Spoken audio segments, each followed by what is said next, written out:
Aujourd'hui, on va être un petit peu tatillon et un petit peu chiant. On va parler d'un sujet un petit peu plus léger que d'habitude, puisqu'aujourd'hui je vais pointer du doigt des défauts d'un film que j'aime, car oui, c'est pas parce qu'on aime un film qu'il n'a forcément aucun défaut, et inversement, c'est pas parce qu'on n'aime pas un film qu'il a forcément des défauts. Et ce film est un film que la plupart des gens aiment, Alien. Le film qui a fait connaître au monde cette créature immonde, incarnation selon moi de tout ce qu'il y a de pire dans l'être humain, de ce monstre que nous avons tous au fond de nous, mais que nous réprimons, et qui, ici, sort en explosant la cage thoracique, en prenant bien soin d'éclabousser tout le monde autour. Et donc allons-y, quels sont ces 4 putains de détails qui me chafouinent dans Alien? Premièrement, ce putain de chat.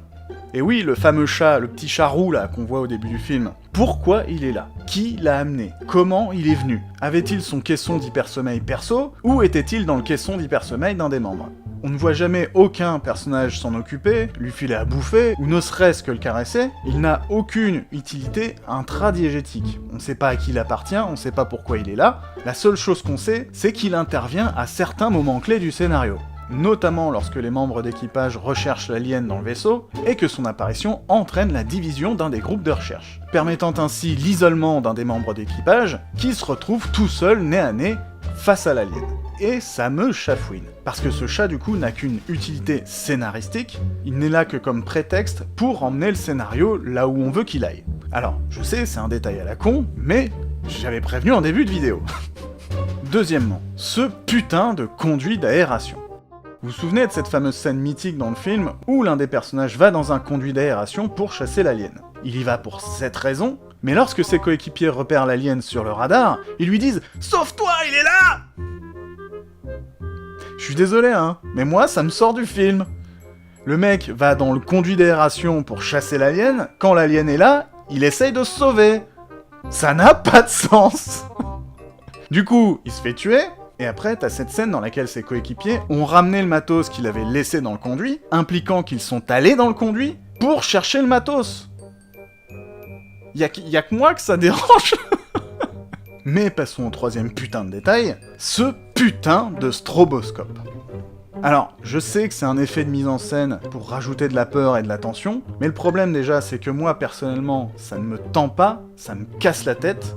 Et deuxièmement, il faudra m'expliquer en quoi un stroboscope est utile en pleine situation d'état d'urgence. Parce que là, le stroboscope, il s'active dans le vaisseau après le déclenchement de l'autodestruction. Et le pire, c'est que ce putain de stroboscope, il revient dans la scène finale quand Ellen Ripley et l'alien sont coincés ensemble dans la navette de sauvetage. Regardez, là il y est pas, l'alien apparaît, paf, il y a le stroboscope. Regardez, on le voit là, dans le coin ou gauche ou droit, je sais plus, de l'écran. Bref, et enfin ce dernier putain de détail qui me chafouine, ce putain d'alien.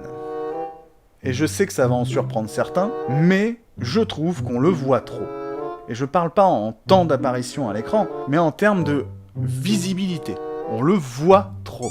Il y a plusieurs passages où l'alien est suggéré, et c'est très bien, mais il y a quelques plans où on insiste trop sur lui, et le problème c'est qu'on voit trop que c'est un mec dans un costume. Regardez ce plan là.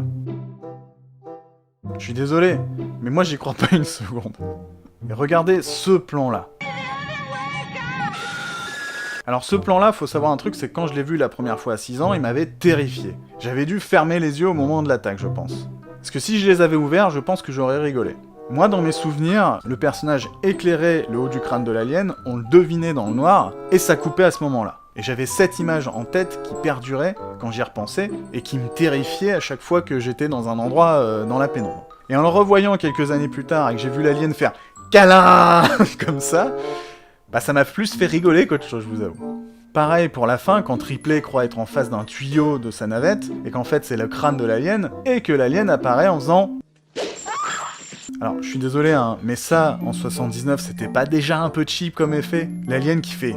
Ah comme ça. Voilà, c'était l'Instant Tatillon, une vidéo un petit peu plus légère que d'habitude. Ça me fait du bien et ça me permet de parler de films que j'aime, même si j'en pointe les défauts. Parce que rien ni personne n'est parfait, il faut jamais l'oublier. Voilà, j'espère que même si vous aimez le film comme moi, cette vidéo vous aura plu. N'hésitez pas à liker, à partager. Et à la prochaine, bisous bisous. Aujourd'hui, on va être un petit peu tatillon.